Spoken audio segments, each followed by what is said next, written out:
Hi, I'm Grace Griffin, and this is my Genius Hour project, Slime's Effect on Brain Chemistry and Stress Relief, where I'm exploring the question, how does playing with slime affect our brain chemistry and lead to stress relief? This is a quick look at what I will be discussing. I chose to research this topic because slime is something we often use as a fidget or have fun playing with. When I was younger, I loved to play with slime and make slime. However, I never knew what made me like it so much, how it was actually being made, or why I felt calmer while playing with it. The chemistry of slime. Slime is created through chemical reactions between borax and glue. Glue contains polyvinyl alcohol, or PVA, which is what reacts with the borax to create slime. First, the two solutions are mixed together along with water. Borax dissolves in water to Na+ and tetraborate ions. Next, the tetraborate ions react with water and produce boric acid, an AOH negative ion. The boric acid then reacts with water, making borate ions. Lastly, the borate ion and OH groups of the PVA molecules form hydrogen bonds, linking them together to create a polymer, which is slime. This is borax and this is PVA. Properties of slime. Slime is a non-Newtonian fluid, which means it changes viscosity based on the amount of stress applied. It has the properties of both liquids and solids. If you have ever played with slime, you could probably notice it is sticky, slippery, cold, and stretchy. Cross-linked PVA traps water, making slime wet. It can be scented or have add-ins like glitter, shaving cream to make it fluffy, or air dry clay to make it feel buttery and smooth. There's really a variety of slimes.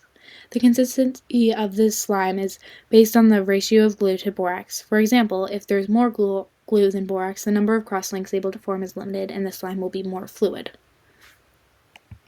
Stress in the brain. The amygdala, a part of the brain which deals with the emotion, perceives some sort of threat, triggering a stress response and sending a message that there is a threat to the hypothalamus, which controls basic body functions such as eating and body temperature. Our bodies either go into fight or flight. From the hypothalamus, the message is sent to the adrenal glands, triggering the HPA, leading cortisol to be released. Cortisol is a stress hormone made from cholesterol and produced in the adrenal glands through enzymatic reactions in the adrenal cortex.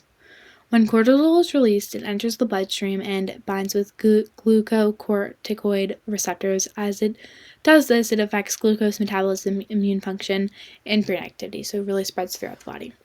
Normal cortisol levels are around 10 to 20 mcg per dl in the morning and 3 to 10 mcg per dl in the evening. However, under stress, these levels significantly increase. The hippocampus is told by the amygdala to memorize the cause of the stress. Stress disrupts the prefrontal cortex, the decision-making part of the brain, and can hinder our ability to make well-informed and good decisions. The amygdala, hippocampus, and hypothalamus are all part of the limbic system, which is the brain system which handles stress. And this is cortisol. The problems of stress. So there are multiple types of stress. One being acute stress, which is short-term and typically not harmful, whereas chronic stress is long-term stress that can lead to mental health disorders like anxiety and depression, as well as cause physical harm to the body. Chronic stress puts a wear and tear on our body. The exhaustion our body experiences from stress is called the allostatic load.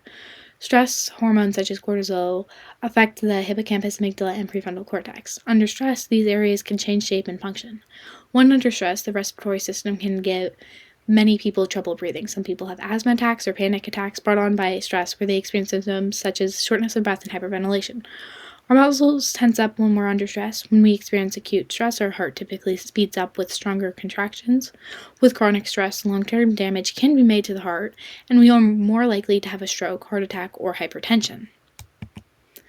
How playing with slime relieves stress. When we play with slime, we engage our senses, mainly touch, but also sight, hearing, and sometimes smell if a slime is scented.